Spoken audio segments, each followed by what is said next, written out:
Il est midi, bonjour et bienvenue dans votre rendez-vous d'information de la mi-journée. Au sommaire de cette édition préparée par les rédactions de Lyon et Grenoble, les dégâts causés hier par la grêle, la désillusion du loup. Les rugbymen lyonnais terminent la saison du top 14 à la 9e place hier soir. Enfin, on connaissait l'équithérapie pour les enfants autistes. Le contact des chevaux aide aussi des malades du cancer à libérer leurs émotions.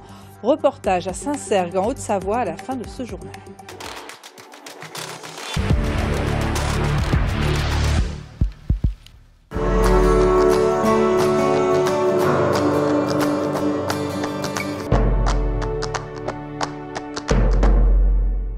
Des stages auprès des chevaux et autour de l'art pour mieux se reconstruire après un cancer. C'est la vocation d'une association haut-savoyarde baptisée Hope, Espoir en anglais. Le contact avec les équidés permet notamment à ces femmes d'exprimer leurs sentiments, de reprendre confiance et de lutter contre la dépression qui touche de nombreux malades du cancer. Ingrid Pernet-Duparc et Serge Vourette. Tu vois, regarde, il se pose vraiment, il baisse son encolure. Il apprécie le moment. En quelques mots, tout est dit par Élise, l'équithérapeute. Savourer l'instant avec l'animal, pas facile quand on termine un long traitement de cancer du sein comme Fanny. Une guerrière à qui on va demander cet après-midi d'être juste contemplative, les yeux dans les yeux avec Mister.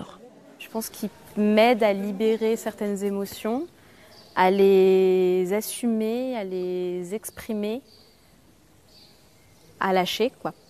Sans filtre, sans jugement, l'animal reçoit et son partenaire perçoit. La différence qu'ils ont avec nous, c'est qu'il y a leur nature qui parle d'elle-même, alors que nous, il y a tous les codes sociaux et ce qui nous est enseigné qui viennent prendre le dessus sur notre vraie nature. Elles sont 11 stagiaires, tous cancers confondus, et à des stades très différents. Ici, elles réapprennent à s'aimer, avec un sein en moins, un mec en moins aussi parfois, un morceau d'utérus en moins. Alors elles parlent, elles dansent, elles peignent et elles écoutent celui qui mène nonchalamment et paisible l'animal. Toutes dans le même manège, elles tournent dans leur tête surtout. Ça vous a appris quoi la maladie ? La fragilité, la mort et donc la vie. Que la vie est courte et que c'est chouette d'avoir une bonne santé. Et là, c'est magnifique, ce qui se passe. C'est une chance. Merci Annabelle. Elle a fait une résilience de sa maladie. Elle a vécu 3 cancers, la cavalière, et n'a jamais lâché la bride. Bien au contraire, elle a créé Hope et inventé cette communauté unique d'optimistes.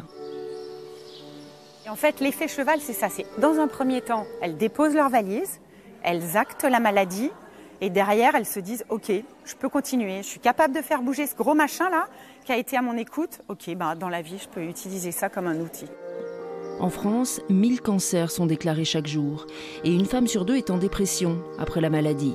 Ici, aux écuries du château de Nédan, on partage.